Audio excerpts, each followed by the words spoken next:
Esta é uma das maiores cidades soviéticas construídas no século XX.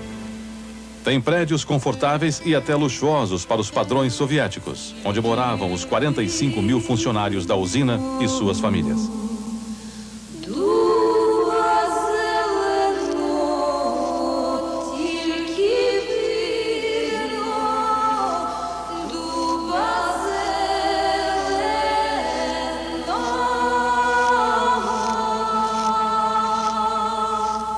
Hoje, Pripyat é uma cidade nuclear fantasma.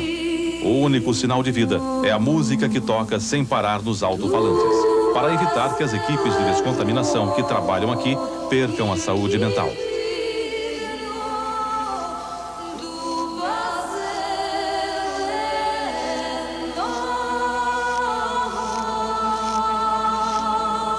Os moradores de Pripyat só souberam do desastre 36 horas depois. Foram rapidamente removidos e nunca mais voltaram aqui.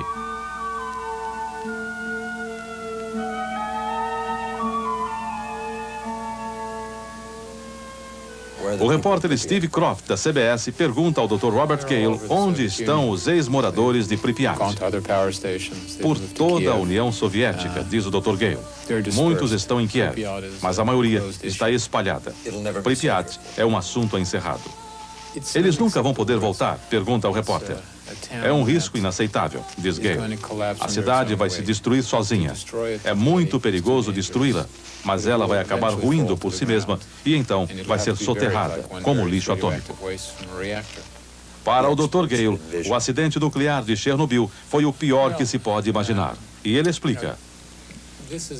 A causa disso tudo é a incrível sedução que a energia nuclear representa. Uma energia simples, barata, isto é verdade. É simples e barata, mas exige um certo grau de habilidade, de domínio da tecnologia. Aqui, a energia nuclear foi manuseada de uma forma amadorística, por um grupo de pessoas sem a sofisticação tecnológica necessária. Brincaram com fogo e se queimaram.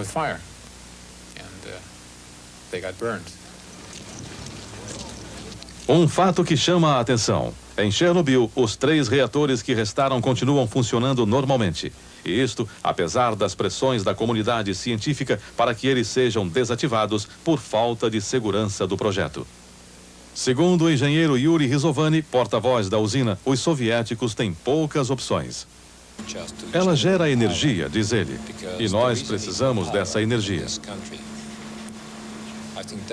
Seria muito difícil enfrentar o inverno com esta usina fechada.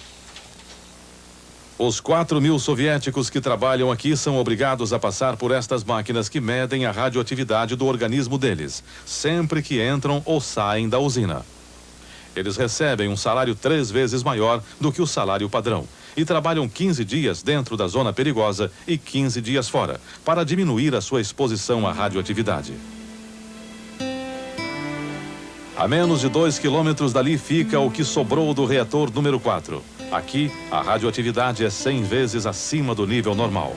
Em volta do reator, foi construída uma espécie de sepultura de aço e concreto.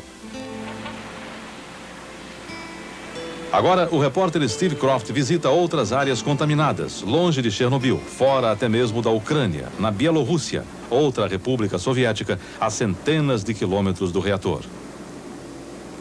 700 cidades e aldeias vivem até hoje sob um rígido controle. Apesar disso, novas zonas de radioatividade são descobertas todos os dias.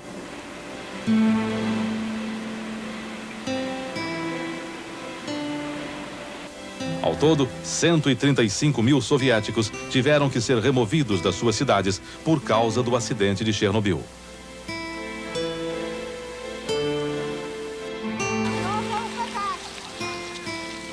O desastre de Chernobyl afetou praticamente todas as atividades do dia a dia.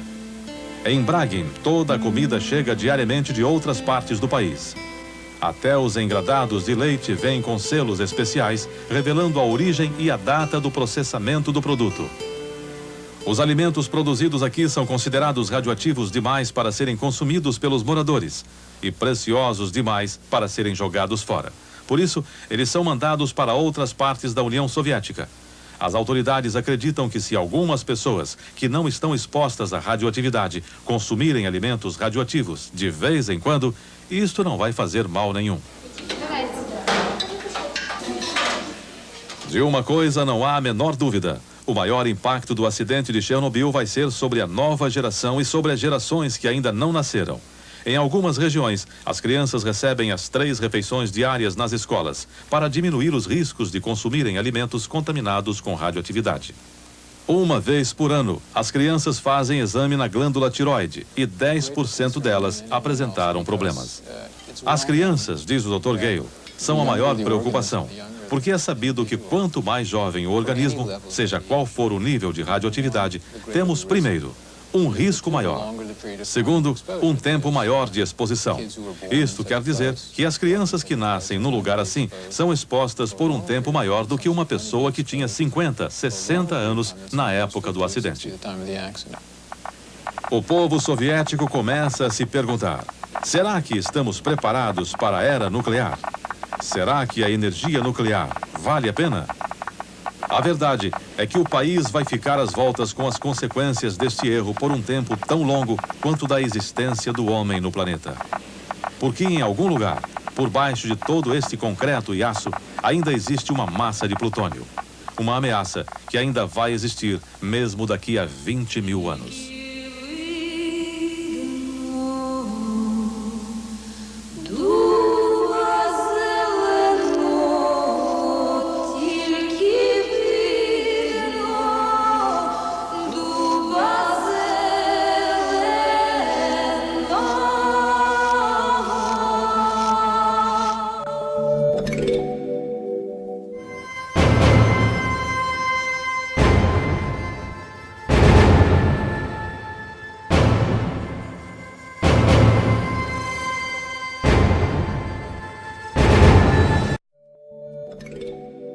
Crianças vêm ao mundo já condenadas com leucemia. Estamos a 50 quilômetros de Chernobyl, no que chamam de faixa de segurança 2. Aqui ainda é permitido viver. 15 anos atrás, a nuvem radioativa cobriu esta região e contaminou todas as formas de vida. O gado, a plantação não deveriam estar aqui, nem os homens. Estamos entrando na zona de Chernobyl, zona de despovoamento. Detrás dessa entrada ninguém mora legalmente. É a zona principal, a zona mais afetada pela radiação. É incompatível com a vida humana. Essa zona será despovoada eternamente. Área de segurança 1 de Chernobyl, 30 quilômetros da usina nuclear.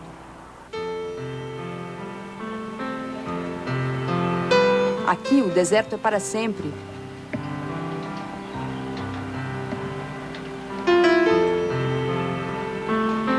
A cegonha no ninho dá a impressão de que a vida se multiplica sem danos. Mas a radioatividade é um mal invisível que fica no ar por milhares de anos. Uma imagem inesperada.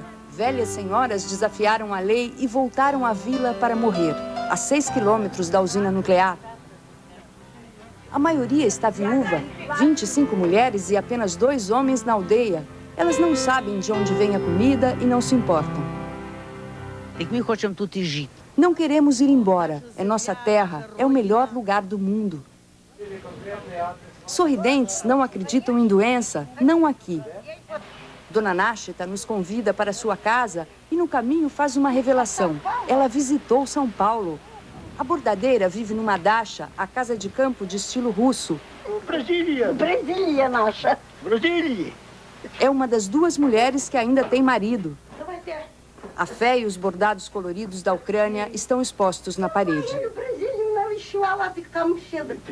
A irmã dela mora em São Paulo, foi levada para a Alemanha pelos nazistas e depois da guerra emigrou para o Brasil.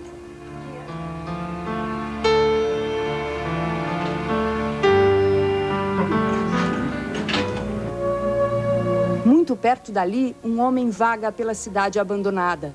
Ele também voltou à zona proibida, apesar do risco. Não conseguiu se adaptar a nenhum outro lugar. Com a saúde abalada, chora.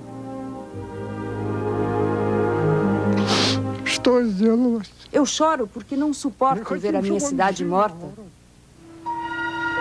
Cidades fantasmas, prédios inteiros desabitados. Nenhum sinal de vida. Estamos a 2 quilômetros da usina.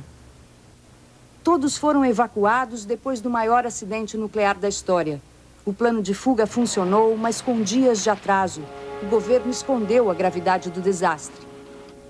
Elementos como o plutônio e o Césio-137 estão no ar, no chão, dentro dos apartamentos.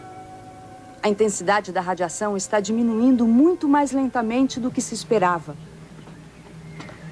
Quando entramos num dos prédios, vimos que os moradores levaram os móveis e até os ladrilhos contaminados. A radioatividade destrói as células e provoca diversos tipos de câncer. Estamos chegando à central nuclear que assustou o mundo. É proibido pisar na terra ou colher qualquer alimento ou planta. A nuvem radioativa de Chernobyl viajou longe com os ventos. Chegou à Rússia e à Europa Ocidental.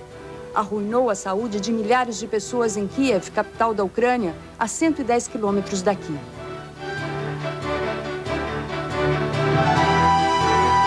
O cientista Arthur Rodena nos apresenta o guia. A pequena máquina vai medir a radiação. Mais uma área de controle e as instalações começam a aparecer.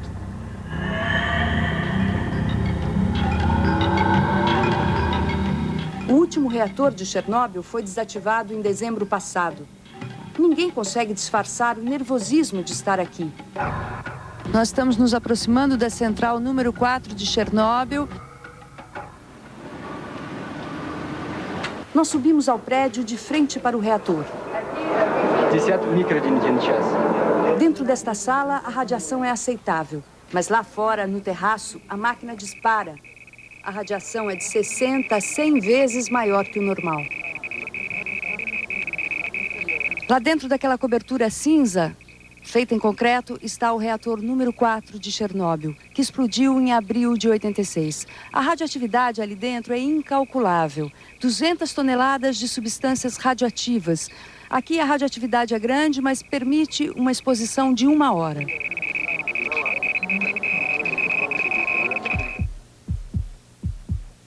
Era primavera quando o reator explodiu. Até hoje não se sabe por quê. Trabalhadores heróicos fizeram de tudo para conter a tragédia. O cinegrafista que fez essas imagens e pilotos de helicóptero pagaram com a vida. Só 7 meses depois foi construída uma parede de proteção que cobriu o reator para conter a radiação. Foi chamada de sarcófago. Esse sarcófago foi construído para durar 30 anos, mas agora, 15 anos depois, ele já representa perigo. O concreto e o metal envelheceram. Uma parte do telhado pode desabar sobre o reator destruído. A funcionária Lenkevsky diz que existem rachaduras e a radiação pode escapar com chuva forte e vento. O sarcófago será reconstruído. A comunidade europeia já levantou 720 milhões de dólares para a obra.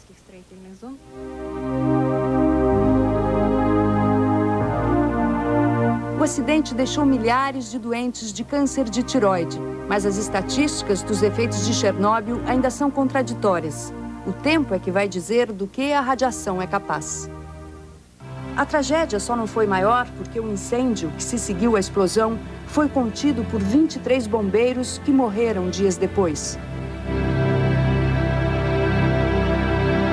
Em homenagem a eles, foi feito este monumento. Dedicado àqueles que salvaram o mundo.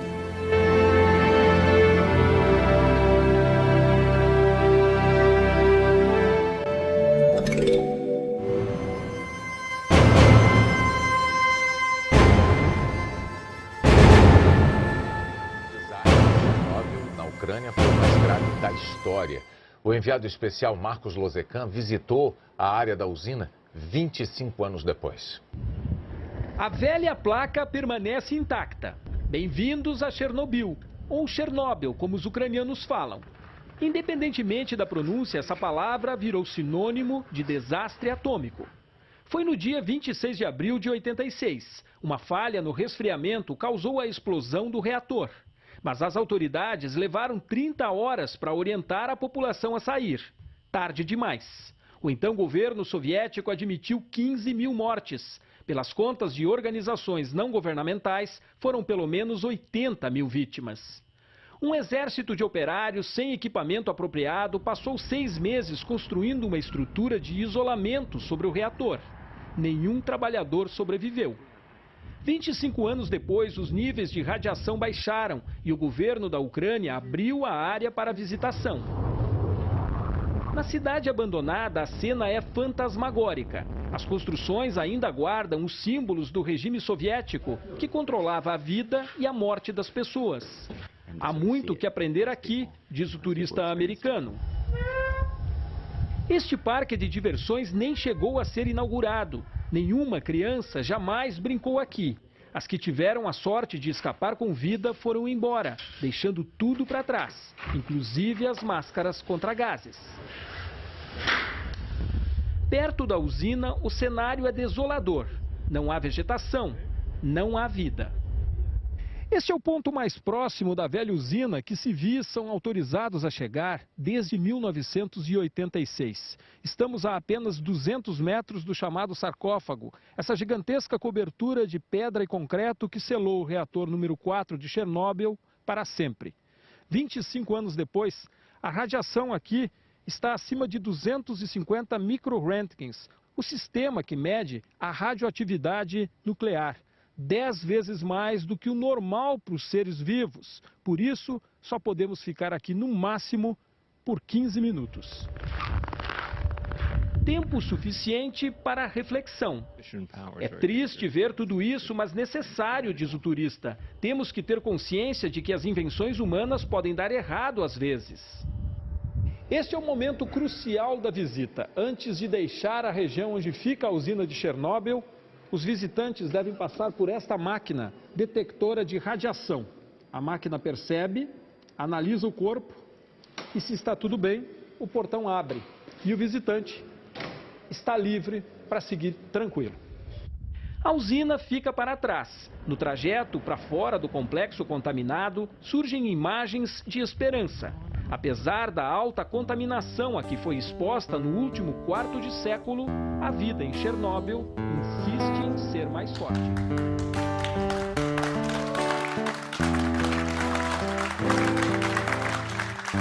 Ao som de uma caixa de música, acordou João. Ao lado do berço, um corpo caído, desilusão. A casa vazia e no ar um cheiro, a solidão. Para lá da janela uma visão tão estranha, o que terá acontecido?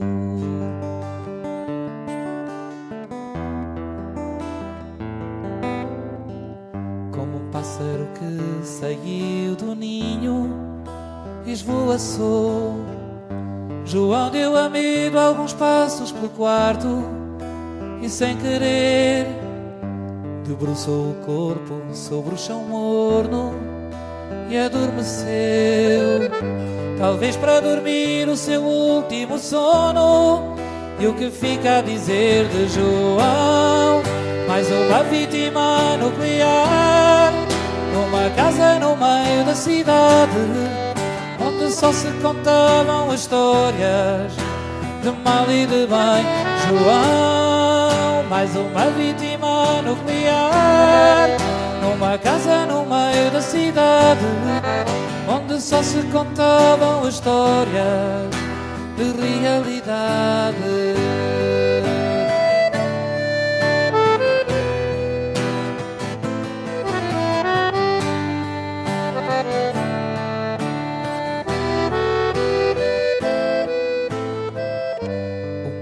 Estranha chegou de repente, com sabor a fim, e uma noite fria caiu sobre os restos do auge do poder. Entre o tudo e o nada ficou uma sombra uma recordação. Talvez algum dia alguém venha a perguntar o que terá acontecido.